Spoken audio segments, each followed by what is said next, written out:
आप लोगों का क्या स्टैंड है? मैं एनडीए गठबंधन का जो फैसला होगा मैं उनके साथ हूँ। क्या जनता आपसे नाराज है? पीछे में किसी लड़का ने स्याही फेंका, लेकिन ये सुनियोजित था। पहले से हम लोगों को जानकारी थी। वो सबसे कुछ होने वाला नहीं। हाथी चले बाजार, कुत्ता भूखे हजार। पासवान लोगों ने उन्हें अपना नेता मान लिया है। आपको लगता है कि ये सच है? ये लड़का जैसे लोकसभा का सदस्य बना, उसको तोड़ करके वहाँ फूलपत्ती लगा दिया और हाजीपुर की जनता के लिए दरवाजा बंद कर दिया। फोर्सली, जबरदस्ती अध्यक्ष पद से चिराग पासवान ने क्यों हटाया? लोजपा एक छोटी पार्टी है बिहार में, हमारा वोट में कम है। हम बिना गठबंधन के न तो लोकसभा में मेंबर हो सकते हैं न विधानसभा में। हमारे साथ हैं केंद्रीय मंत्री पशुपति पारस जी, जो 2 दिन के यात्रा पर बिहार आए हुए थे पहली बार मंत्री बनने के बाद। और आप यात्रा पर निकले हुए थे, बहुत सारी जगहों पर गए हैं। हम आपसे 2 सवाल करना चाहते हैं। पहला ये कि जातीय जनगणना को लेकर के नीतीश कुमार की अगुवाई में सारे नेता, सारे दल सीएम से मिले थे, आप उसमें शामिल नहीं थे। दूसरा सवाल कि आप लोगों का क्या स्टैंड है? क्या आप नरेंद्र मोदी के स्टैंड के साथ हैं या नीतीश कुमार जो बिहार के मुख्यमंत्री उनके साथ? देखिए, मैं न किन्हीं के स्टैंड के साथ हूँ न मैं किन्हीं के विरोध में हूँ। मैं एनडीए गठबंधन का जो फैसला होगा मैं उनके साथ हूँ। पर अभी तक जो प्रधानमंत्री हैं या जो अधिसूचना जारी हुई है उसके मुताबिक जातीय जनगणना नहीं हो सकता है। जो अधिसूचना है वो आम जनगणना को लेकर के है। तो क्या आप इसमें बदलाव चाहते हैं?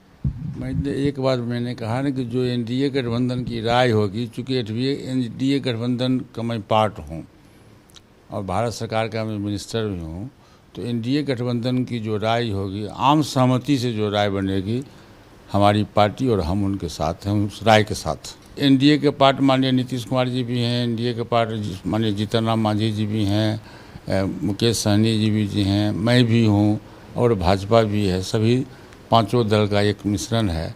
तो जो आम सहमति बनेगी, और आम सहमति बनेगी, देखिए आज हो कल हो, आम सहमति बनना ही तो पहली बैठक थी। 2 बार 3 बार जब बैठक होगा तो आम सहमति बनेगी और जो भी सहमति बनेगा वो अच्छा बनेगा। कल आप जब यात्रा पर थे अपने संसदीय क्षेत्र के लोकसभा क्षेत्र में, तो वहाँ पर एक घटना घटी जिसमें कि आपके ऊपर में स्याही वो फेंका गया। तो क्या जनता आपसे नाराज़ है इसलिए, या फिर आपके जो समर्थक हैं वो चिराग पासवान से अलग होने के नाराज़ हैं? क्या वजह है आप लोग? कल जो घटनाएं घटी, हालांकि उसमें मैं नहीं था, मेरी गाड़ी का काफिला आगे हम लोग चले गए थे, पीछे में किसी लड़का ने स्याही फेंका, लेकिन ये सुनियोजित था। पहले से हम लोगों को जानकारी थी कि इस तरह की घटना घटेगी। या वो पेशेवर लोग था जिसको कल रात में पुलिस ने गिरफ्तार किया। वो पेशेवर लोग था। देखिए, धान के खेत में एक झौर होता है, देहात में कहानी, आप भी देहात के रहने वाले हैं ना, तो वो झौर है वो लोग। वो सबसे कुछ होने वाला नहीं। हाथी चले बाजार, कुत्ता भूखे हजार। चिराग पासवान का कहना है कि अब उनकी पकड़ पिता के उत्तराधिकारी होने के नाते पासवान जाति पर है और पासवान लोगों ने उन्हें अपना नेता मान लिया है। आपको लगता है कि ये सच है? आप ये तो अब चिराग पासवान से पूछिए कि जमुई काहे छोड़ दिया। जमुई में पासवान नहीं है क्या? जमुई में पासवान की आबादी है, 1 लाख के लगभग। भारत जमुई में पासवान जाति समाज के लोग हैं, लेकिन जमुई छोड़ के हाजीपुर क्यों आ गए? और हाजीपुर भी छोड़ कर उनको जाना पड़ेगा। वही हाजीपुर की जनता जिसके लिए उन्होंने 12 जनपद का दरवाज़ा बंद कर दिया था। आपको मालूम है कि जब 2014 में Chirag Paswan member of parliament होके आए तो हाजीपुर की जनता 12 जनपद में बड़े साहब के द्वारा एक बहुत बड़ा हॉल बनाया गया था, बहुत बड़ा हॉल था। और उसमें पूरे हाजीपुर की जनता, जो गरीब गुरबा लोग जाता था, उसी में रहता था, अपना खाना बनाता था, सोता था और मेडिकल इलाज करवाता था और बड़े साहब सबको मदद करते थे। ये लड़का जैसे लोकसभा का सदस्य बना, उसको तोड़ करके वहाँ फूलपत्ती लगा दिया और हाजीपुर की जनता के लिए दरवाज़ा बंद कर दिया। वो हाजीपुर में आज घर घर में घूम रहा है। वो हाजीपुर की जनता को एक एक चीज़ मालूम है कि रामविलास पासवान क्या थे, पशुपति कुमार पारस क्या हैं और चिराग पासवान क्या है। ये हाजीपुर की जनता जानती है और कल हाजीपुर की जनता ने साबित कर दिया कि हाजीपुर की जनता 90% जनता हमारे साथ में है। आपने बताया कि केंद्रीय मंत्री आपको बनाया प्रधानमंत्री ने, तो क्या ये सही है कि नीतीश कुमार जो बिहार के मुख्यमंत्री हैं उनसे आपके बड़े अच्छे संबंध थे, हैं भी, उनकी कितनी बड़ी भूमिका थी आपको मंत्री बनवाने में? एनडीए के पार्ट वो भी हैं, एनडीए के पार्ट मैं भी हूँ, एनडीए के पार्ट भाजपा के लोग भी हैं। सभी लोगों की सहमति से मुझको बनाया गया। उसमें माननीय मुख्यमंत्री जी का भी मैं आभार व्यक्त करता हूँ कि उनकी भी सहमति थी और भाजपा के लोगों की भी सहमति थी। सब लोगों की आम सहमति से मुझको भारत सरकार का मंत्री बनाया गया। मैं माननीय मुख्यमंत्री जी का बहुत बहुत मैं आभार व्यक्त करता हूँ। एक जानकारी मैं जानना चाहूँगा कि आखिर वो कौन सा पॉइंट था जहाँ पर कि आपके और चिराग पासवान के बीच में मतभेद शुरू हो गए और वो मतभेद इतना बढ़ गया कि अब एक दूसरे पर कालिख पोतने और एक दूसरे पर कालिख फेंकने की नौबत आ गई? चिराग पासवान से पूछिए कि 2019 के जब लोकसभा का चुनाव हुआ तो मेरे नेतृत्व में हुआ। उस समय बिहार में प्रदेश का मैं अध्यक्ष था और पूरे देश में सबसे अधिक मत से जितना सीट पर हम चुनाव लड़े थे, 6 सीट पर लड़े थे, 52% से कम मेरे किसी भी उम्मीदवार को वोट कम नहीं आया। पोलिंग का 52% आया, जो पूरे देश में किसी भी राष्ट्रीय दल को उतना बहुमत नहीं मिला। फिर भी मुझको फोर्सली ज़बरदस्ती अध्यक्ष पद से चिराग पासवान ने क्यों हटाया? ये पहले आप उससे पूछिए कि चाचा तुम्हारे भ्रष्ट थे, कि बेईमान थे, करप्ट थे, क्या आरोप था कि संगठनकर्ता हम नहीं थे, मुझको उसने अध्यक्ष पद से क्यों हटाया? पहली बात, मतभेद शुरू हुआ वहीं से। फिर उससे पूछिए कि अपने पिताजी को फोर्सली क्यों राष्ट्रीय अध्यक्ष पद से हटाया?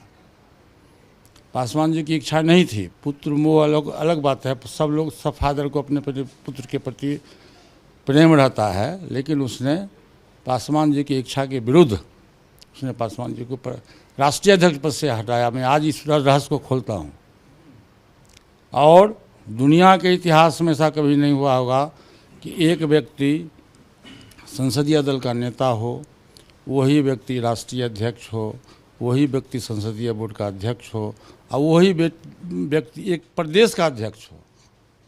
उसने मुझको हटा के बिहार का प्रदेश अध्यक्ष बना। ये दुनिया के इतिहास में कहीं नहीं होगा। तो मतभेद तो होना स्वाभाविक है। मतभेद का शुरुआत तो वहीं से हुआ। दूसरा शुरुआत हुआ कि हम लोगों की राय थी कि हम लोग एनडीए गठबंधन में चुनाव जीत के आए हैं और अभी पूरा देश गठबंधन की ओर है। भाजपा उतनी बड़ी पार्टी है, फिर भी छोटे छोटे दल से भाजपा का गठबंधन हो रहा है। लोजपा एक छोटी पार्टी है बिहार में, हमारा वोट में कम है। हम बिना गठबंधन के न तो लोकसभा में मेंबर हो सकते हैं न विधानसभा हो सकते हैं। तो हमारी राय नहीं, हमारी पार्टी के जो 5 हम लोग सांसद हैं और उसमें जो विधायक भी थे, एक विधायक भी थे, एक एमएलसी भी थी और जितने भी बड़े साथी थे, सब लोगों की राय थी कि हम लोग एनडीए गठबंधन में विधानसभा का चुनाव लड़ें। लेकिन चिराग पासवान रिजिड था कि हम एनडीए गठबंधन में चुनाव नहीं लड़ेंगे। रिजिड होने के कारण था कि एक बनारस का लड़का आया जिसको वो कहता कि मेरा क्लास फ्रेंड है, लेकिन उसका कोई क्लास फ्रेंड नहीं है। उस लड़के का जन्म हुआ 2013 में, जमुई के चुनाव में वो आया 14 में और चिराग पासवान का मित्र बन गया, सलाहकार बन गया। और उस व्यक्ति लड़का ने जब जो चाहा उसने किया, वो पार्टी में भी और परिवार में भी। और बड़े भैया के स्वर्गवास होने के बाद गार्जियनशिप खत्म हो गया चिराग पासवान से और वो अपने मन से काम करना शुरू कर दिया और पार्टी में और परिवार में उसने मतभेद पैदा कर दिया और पार्टी के इच्छा के विरुद्ध वो अकेले चुनाव लड़ा, जिसका आज परिणाम आप देख रहे हैं बिहार में क्या हुआ। हमारा ये मजबूरी का डिसीजन था। मैं कोई खुशी मन से पार्टी में ये बगावत नहीं किया। हम लोग मजबूर थे। हमारे दल के जो सांसद थे वो बगावत करने के मूड में आ गए थे। चाचा और भतीजे की लड़ाई हुई, सब जग जाहिर है, उन्होंने बहुत सारे आरोप लगाए, आपने भी लगाए। क्या आपको कोई गुंजाइश दिखती है कि भविष्य में आप लोगों के फिर से ये रिश्ते मधुर हो पाए या ठीक हो पाए? कभी नहीं, नेवर नेवर। अब तो सर से पानी ऊपर चला गया। क्या वर्षा जब कृषि सुखाने, कृषि सूख गया, खेत सूख गया, वर्षा होने से क्या फायदा? कोई कुछ नहीं, अब कुछ नहीं। जहाँ रास्ता दोनों का अलग अलग है अच्छा, मैं आपसे एक प्रश्न पूछता हूँ कि यदि हम कल चाचा भतीजा मिल जाए तो हमारे पीछे जो 5 गो सांसद है, हमारे पीछे जितना फौज है, उसका क्या होगा? इसीलिए वो असंभव चीज़ आपने प्रश्न किया है, ये असंभव चीज़ है, कभी संभव नहीं हो सकता। ये जो आपकी पार्टी में जो टूट हुई और जो आप अध्यक्ष बने, केंद्र में मंत्री बने, तो इसमें बताया जा रहा है कि जेडीयू के जो अभी राष्ट्रीय अध्यक्ष हैं ललन जी, उनकी बहुत बड़ी भूमिका थी इसमें। इसमें सभी लोगों की भूमिका थी। ताली, आप एक ताली बजाइए, दोनों हाथ से बजेगा कि एक हाथ से बजेगा? वही बताइए। एक हाथ से चुटकी बजेगा, ताली नहीं बजेगा। तो आप हमको गाली दीजिएगा, हम आपको रसगुल्ला खिलाएंगे? चिराग पासवान ने कहा कि नीतीश कुमार को जेल भेज दो, भ्रष्टाचारी है, इसको जेल भेज दो। मैंने कहा कि नहीं, नीतीश कुमार सुशासन बाबू हैं, इसी का मत भेज दो जी। 16 अक्टूबर को यहाँ इसी जगह 16 अक्टूबर को मैंने कहा था, बड़े भैया का दलित सेना के तरफ से शोक प्रस्ताव हम लोग बनाए थे, श्रद्धांजलि सभा बनाए थे, और उसमें मैंने कहा था, भाई साहब ने हमसे प्रश्न पूछा था, मैंने कहा था कि स्वर्गीय पासवान जी को भारत रत्न की उपाधि मिलनी चाहिए। और मैं चिट्ठी लिखूंगा मुख्यमंत्री जी को। तो इन्होंने पूछा हमसे कि आप चिट्ठी लिखिएगा। हम चिट्ठी लिखने की बात तो अलग है, मैं जाके मिल के कहूँगा कि सेकेंड अम्बेडकर की उपाधि उनको देश ने दिया है मौखिक रूप से, इसलिए उनको भारत रत्न की उपाधि मिलनी चाहिए। तो इन्होंने हमसे प्रश्न पूछ दिया कि बताइए महाराज जी कि आप तो मंत्री थे नीतीश जी के शासन में। तो हाँ, मैं मंत्री था। तो उनका कार्यकलाप क्या था उसमें? मैंने कहा कि उस समय जिसमें मैं मंत्री था, उस समय नीतीश जी सुशासन बाबू कहे जाते थे, अच्छा काम करते थे, और अपने कैबिनेट मिनिस्टर को सलाह देते थे कि आप लोग ईमानदारी से काम करो, बिहार की विकास करो। इतना बोलना था कि कृष्णापुरी में बवाल हो गया। अब मुझको बुलाया गया वहाँ तुरंत। मैं नीतीश कुमार को जेल भेजना चाहता हूँ, और आपने नीतीश कुमार की बड़ाई क्यों किया? दल में रह के अब दल विरोधी काम क्यों कर रहे हैं? आपको मैं पार्टी से निकाल दूंगा। आपको मालूम है कि मैं राष्ट्रीय अध्यक्ष हूँ। हाँ, मैंने कहा कि तुम मुझको पार्टी से निकालोगे, मैं लोकसभा से इस्तीफा कर दूंगा। उसने कहा कि आपके खून में मेरे खून में फ़र्क है। मैं कहा खबरदार, आज के बाद से न तुम हमको चाचा कहना, न तुम हमारा भतीजा है। सूर्य पश्चिम में उग जाएगा, ये संभव है, लेकिन ये मेल मिलाप संभव नहीं है। पशुपति पारस काफ़ी भावुक हो गए बीच बीच में, और उन्होंने वो बातें बताई जो आज तक किसी को उन्होंने नहीं कहा था। एबीपी न्यूज़ से बात करने के लिए पशुपति पारस जी का आपका बहुत बहुत धन्यवाद।